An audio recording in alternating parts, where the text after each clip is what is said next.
of us and the people of the United States. They stand in front of us as a shield so that we can continue to enjoy the freedoms that God bestowed upon us. Today is a, what do I say? It's a sad day. There is, in the anniversary of today, a certain, I don't know how to describe it, but there's a certain sense of, joy is not the word. I know the left likes to use that word. But it's the anniversary of a completely avoidable, tragic event where 13 of the best of us, men and women, who were stationed in Afghanistan because they believe in this country, who love this country, who love the world, right? You know, we've talked before in this very office about Chesterton's quote about how the people who fight for us do not fight because they hate what is in front of them. They fight because they love what they are shielding, what stands behind them, right?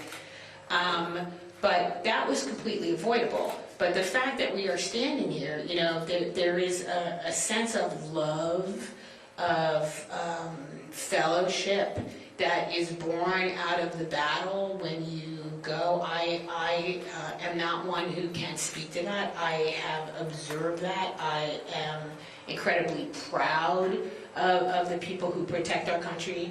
I am honored by them. But the people that we lost on this anniversary of the catastrophic, abject failure of leadership in the Afghanistan withdrawal, and for anyone who wants to talk about President Trump authorized this and President Trump authorized that, okay, President Trump wanted to draw down, to bring people home, to stop an endless, useless, never-ending war that feeds a machine that has completely lost track of the entire purpose of the military of the United States of America, which is, last time I checked, to protect the United States of America and our interests here and abroad. You know, he was advised to hold off. Does anyone think he would have given up that position? No. You know, does anyone think that if President Trump had stayed in office that we would be watching gigantic parades of the Taliban marching around with, you know, hundreds of millions of dollars of American military equipment that is allowing them to suppress their own people? No. It's shocking to me that people would purport to think such a thing. We honor the families and the people that we lost, the 13 brave men and women that we lost on the anniversary of the fall of Afghanistan, where the people around the world were forced to watch as people tried to fling themselves upon departing aircraft. I haven't seen such a thing in my lifetime. I'm honored again by everybody that is with us. And I want to just take a minute to note something that Kamala Harris said, okay? So when you're talking about a person who needs to be the commander-in-chief, what does it mean to be the commander-in-chief? We have civilian-led military in this country because President Washington laid down his role as the commander of the forces of the colonial army because, I mean, and again, that's why we honor President Washington. But we have civilian leadership, and with that comes a duty and a responsibility. So Kamala Harris is very proud to say she was the last one in the room. I was the last one in the room. I fully support this plan to just leave billions of dollars in military equipment and all of our allies behind and withdraw with no support for the men and women on the ground. So people need to hold her to account for that, and everyone needs to remember the world is a dangerous place. It is more dangerous now than it ever has been in my lifetime, and that is because of the complete abject failure of leadership at the top of our chain of command. No one knows who's leading this country. I can assure everyone who's listening, Kamala Harris has not demonstrated the ability to lead. She can't do an interview, much less face leaders on the world stage who would like nothing better than to topple the greatest nation that has ever lived. God bless all the families and everybody who gives up everything for us.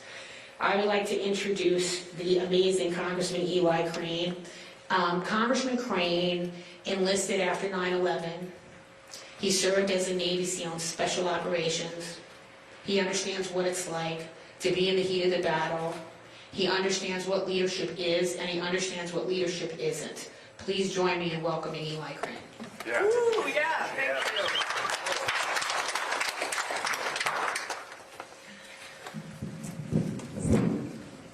Thank you guys for coming out today. I want to say thanks to my brothers, all the veterans and their families who showed up today and supporting this press conference and just the message that we have to send. Thank you guys for your service. And sisters. That's right, brothers and sisters, thank you. I also do want to take time to honor the men that we lost at Abbey Gate, the 13 service members, and also I believe Tyler Vargas is his name, the Marine who's missing his arm and his leg who came home.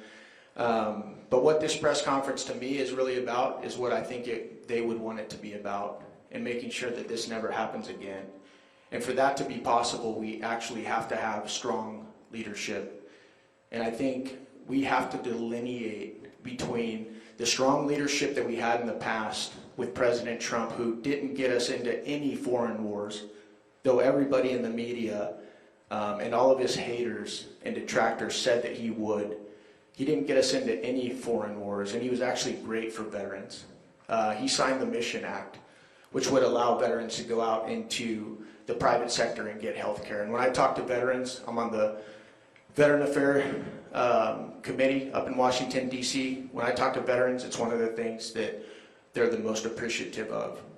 But I want to talk a little bit about Kamala Harris and what Ms. Swoboda just said about how she did confirm that she was the last person in that room, and she did sign off on. And I want to go through what she signed off on. All right. She signed off on leaving $7 billion of U.S. taxpayer-funded equipment behind that's now being used to oppress some of our allies around the world, kill some of our allies in that region. It's also being sold, and those profits are being used to fund terrorism around the world. And when I saw the report of what was being left behind, the thing that actually concerned me the most was the night vision equipment. A lot of people don't understand modern warfare and how important that is. And I can tell you, as somebody who participated in 3 wartime deployments in Iraq, what a foolish maneuver that was, because we own the night. Our enemies, they don't like to fight us at night because we have night vision capability. And so by leaving that equipment behind, you're ensuring that our allies and our sons and daughters who have to go back into that region and fight some of our adversaries are going to be killed and come home in boxes because we left much of this equipment behind. That's exactly what Kamala Harris signed off on. I also want to talk about the allies that we left behind that fought alongside us for 20 years. Men and women who gave up their lives, who sacrificed their families fighting alongside us, that we just left there. Many of them are still in hiding today. Many of them have been killed. Many of them have seen their family members, their daughters, their wives raped, tortured, and murdered in front of us. Kamala Harris signed off on that. We also left behind intelligence, very crucial intelligence like biometrics, that are now being used to hunt down those very allies that we left behind. We also evacuated 120,000 Afghans without vetting them, though we were told they were being vetted, who now came into this country. We don't know who they are, we don't know where they're going, and we don't know what their intentions are. Does that remind you of something else? Maybe our wide open southern border? Because that's what I think about. And Americans are a lot less safe because of that foolish decision. The foolish decision to pull out the men and women with firearms, our service members, before the evacuation. And I want to reiterate something that Ms. Swoboda said. President Trump, like myself and like many other Americans, wanted to leave Afghanistan. We wanted to leave Afghanistan. It's not a question of if we wanted to leave Afghanistan. It's a question of how we were going to do it. And I want to remind you again that Kamala Harris signed off on this plan. I don't know if you guys know this, but this administration is also sending between $40 and $87 million a week to the Taliban, the very terrorist organization that our service members were fighting for 20 years. We are funding terrorism. This administration is funding terrorism, all right? We also left behind Bagram Air Base that the taxpayers paid for. Why is that a problem? because of its strategic location to Iran, China, and Russia, some of our most deadly adversaries around the world. We had an air base there that we could have conducted operations and continued to conduct operations, and we just left it behind like all of that equipment. Goes to show once again how foolish this administration is. The last thing I want to talk about before I turn the mic over is how completely unable and unqualified Kamala Harris is to have this job. Do you know why I know she's unqualified and incapable to hold this position? Because she can't even do the very thing that I'm doing right now. She cannot talk to the press. She's incapable of talking to you guys, the press. How does that make you guys feel as you sit there and look at me behind your cameras? She won't even talk to you. You know why she won't talk to you? Because her team is terrified at what she might say. Her team is terrified that if she opens her mouth, it will ruin this false, phony narrative that she's some moderate, problem-solving change agent. Is that the type of person that we want in charge of the most powerful country in the history of the world? In charge of the most powerful military in the history of the world? Who's going to have to go talk to President Vladimir Putin, Xi from China, the Ayatollahs in Iran? Is that who we want? Somebody who can't even talk to journalists? It's not who I want as the commander-in-chief. So I'll ask you guys again, what's it going to take for you guys in the media to quit covering for these people? What's it going to take for those of you guys that are getting ready to cast your vote for somebody who at best case scenario is a socialist, worst case scenario is a communist? Are you going to have to stand in a bread line and wait to get food for your family? Is that what it's going to take? Huh? Maybe it's your private property that they're going to steal from you and then give it to somebody who didn't work for it. Is that what it's going to take?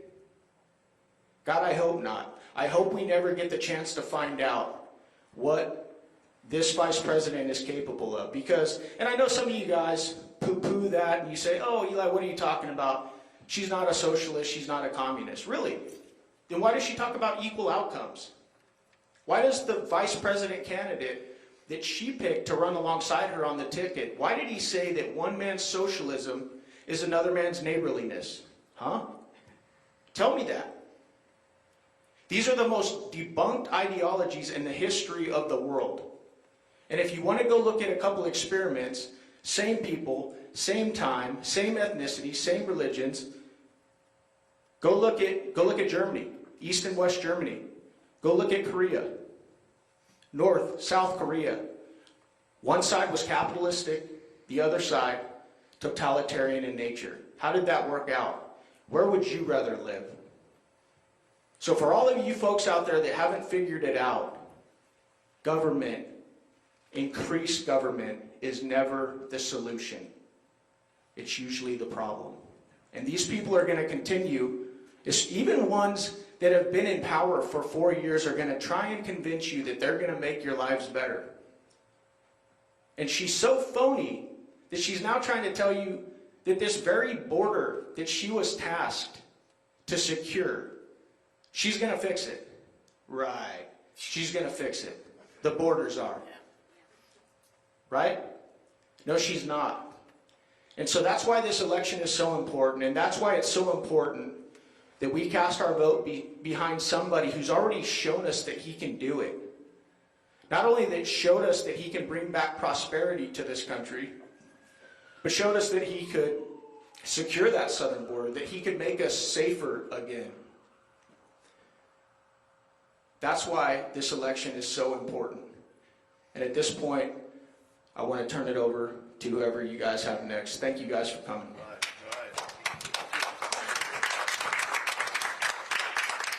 Thank you, Congressman. So I want to tag on to something that Eli said. There's been a little bit of talk in the media about President Trump's appearance at Arlington National Cemetery.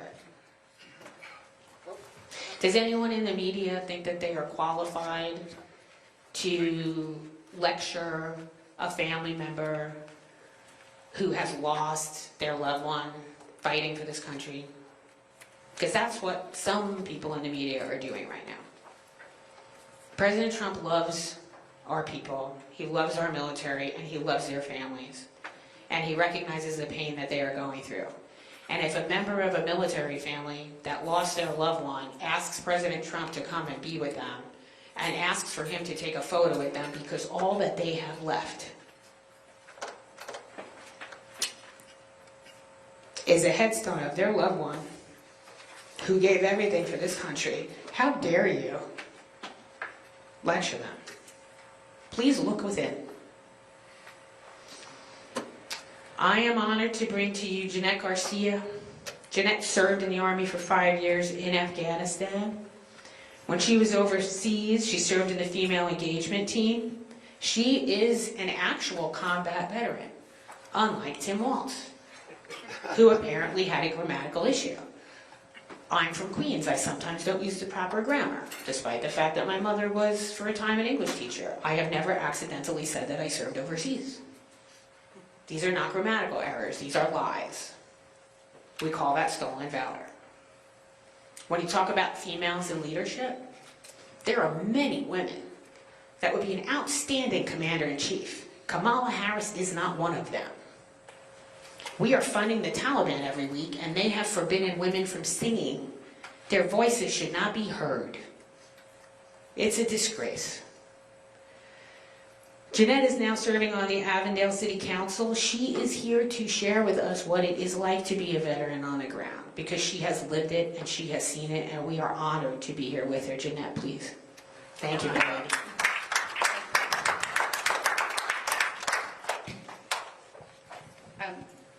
Elect. I will start in January. But thank you very much. I think a great point that Gina just made at the moment is the way that women are silenced in Afghanistan that people don't speak of. As she mentioned, I'm a combat veteran, but most importantly, my job in Afghanistan was part of a female engagement team. I saw how oppressed women were. They actually were not allowed out of their homes. That is why they had to come up with a special team of females to go in there and to speak to them. These women have not seen the outside of their four walls that they've lived in their entire lives.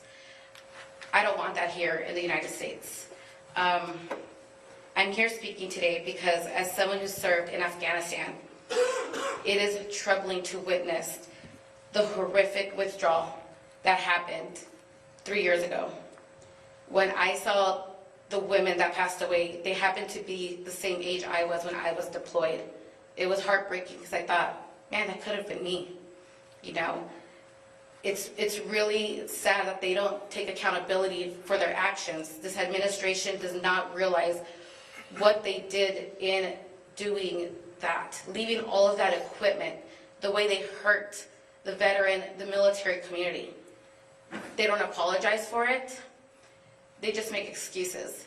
And I'm tired of it. And the fact that the media lets them continue the lies, lets them continue the propaganda that they do is disgusting, to be honest with you. And as a combat veteran, as a woman who knows what's real and what can happen here in the United States, I don't understand how you, as a media personnel, or whatever you guys call yourselves, because I don't know if you guys are doing news anymore, it's just like you guys are pushing a specific narrative that's not true anymore.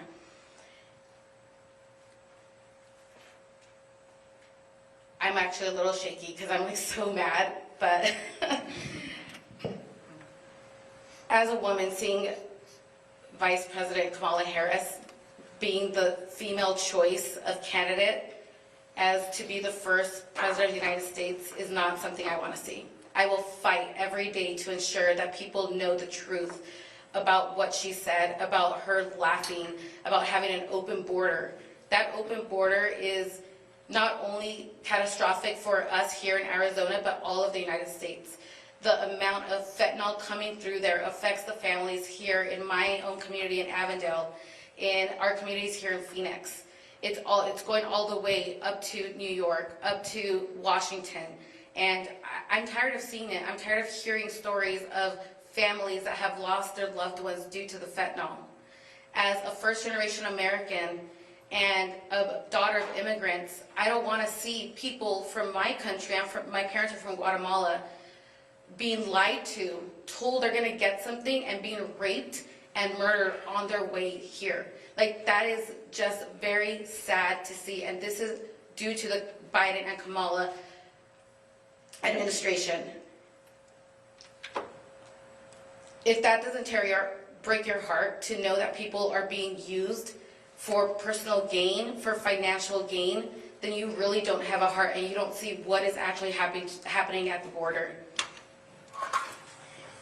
Now, here in the United States, as many as 9,000 American citizens and 150 Afghans who assisted the United States have been left behind in Afghanistan. And I bring this up, I know Congressman Crane also brought it up, but I worked alongside some of those men who were my interpreters. I had a call that very next day is, how can you help me get out of here? Can you send somebody to save me?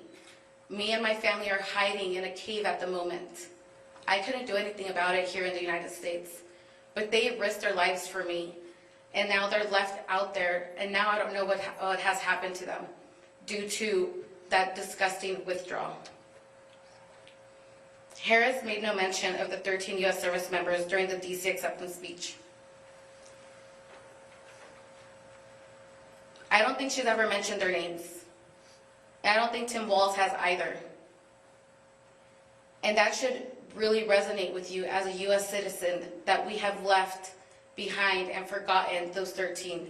We haven't, not these people behind me. These are my brothers and sisters who speak out every day because we know what is, but they don't. And they continuously try to silence it and try to make it as if that was not as important as whatever they decided to do. I'll leave you guys with this.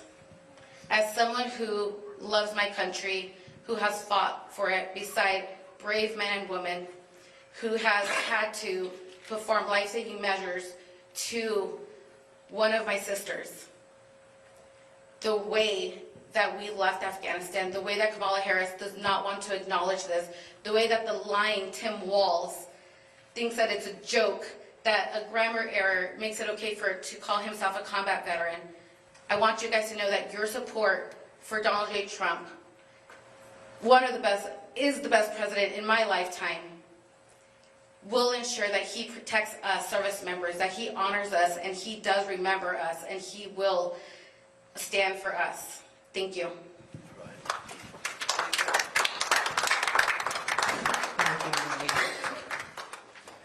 Stolen valor. It's my honor to introduce B.J. Kelly. B.J. joined the Air National Guard in 1988. He proudly served for 34 years. Thank you. Thank you, B.J. He was part of Desert Shield, Desert Storm. He served under multiple administrations. He's now a retired Master Sergeant, someone who's actually qualified to wear that label. He's going to share more with us right now about why we need to send President Trump back. There is no security coming. Our allies will not be our allies because we have abandoned them repeatedly in the field under the Biden-Harris administration. Kamala Harris will be more of the same. We can't expect people to stand up under pain of persecution and death to stand by our side when we're in other countries and then abandon them and walk away and bring people here who we did not vet, who we did not know who they are, but we're going to leave behind our proudest allies. People all over the world that have stood with this country are wondering what in the heck is going on. And I can tell you this, ladies and gentlemen, if we don't put Donald J. Trump back in the White House to stand strong, to assure our allies that we are by their side and that we're not going anywhere, and that when we do get engaged, it's only to protect the interests of the United States of America, we're going to continue to be in a very bad place. Please join me in honoring B.J. Kelly.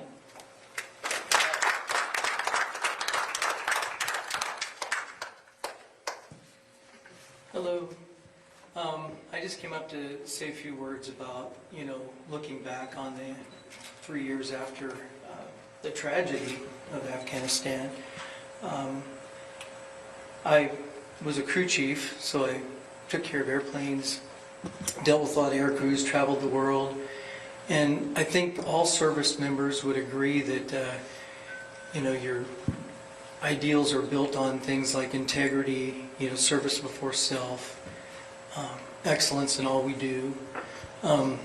There's some other words I would use that a lot of service members count on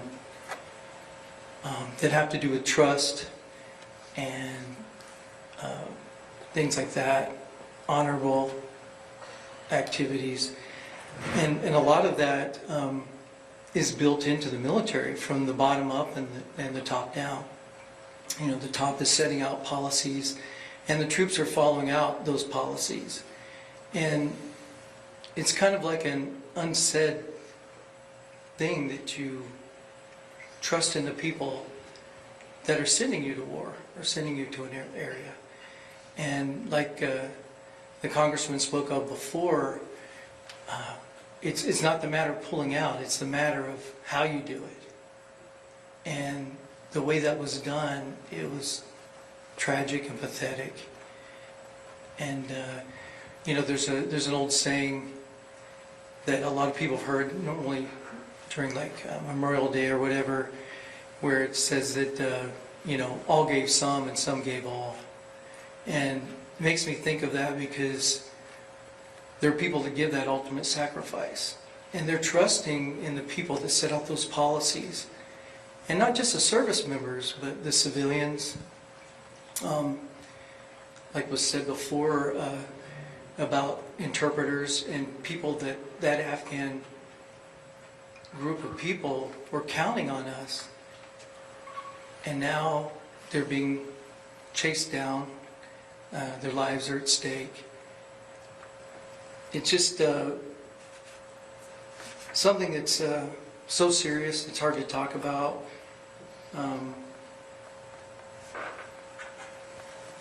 Under my time in service, I served under 7 different administrations. And some of the policies didn't change. Some of them were put down by our unit commanders and whatnot. But this one came from a very high level, and a lot of people signed off on it. And if you look at the tragedy,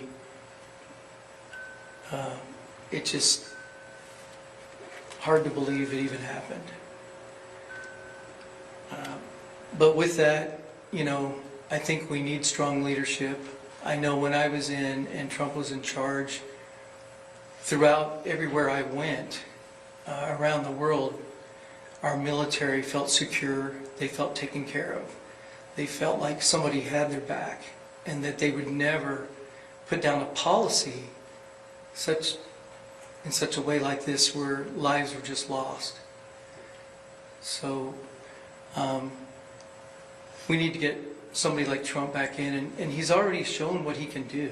This isn't a matter of, I promise to do this, I promise to do that. He can say, I've already done it. I've already secured our country, built up our military. There are a lot of adversaries out there that want to take us down. And we should be on the side of defending our nation and making it strong. And as President Trump has said, this isn't just about Republicans or Democrats or independents or people from different states. It's about the whole United States. It's about all of us. So I'll just leave it at that. Never surrender and never forget.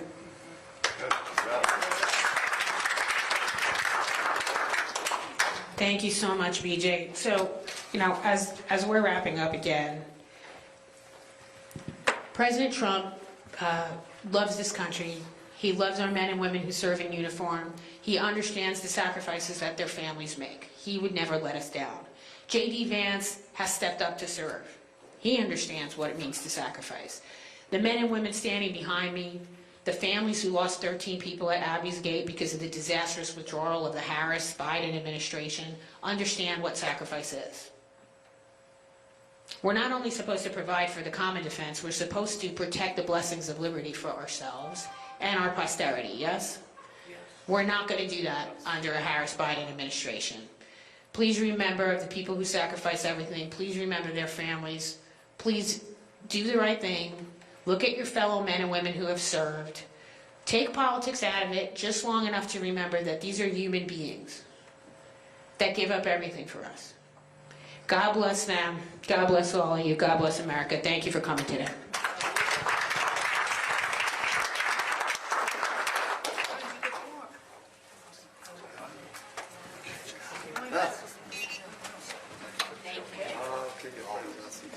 All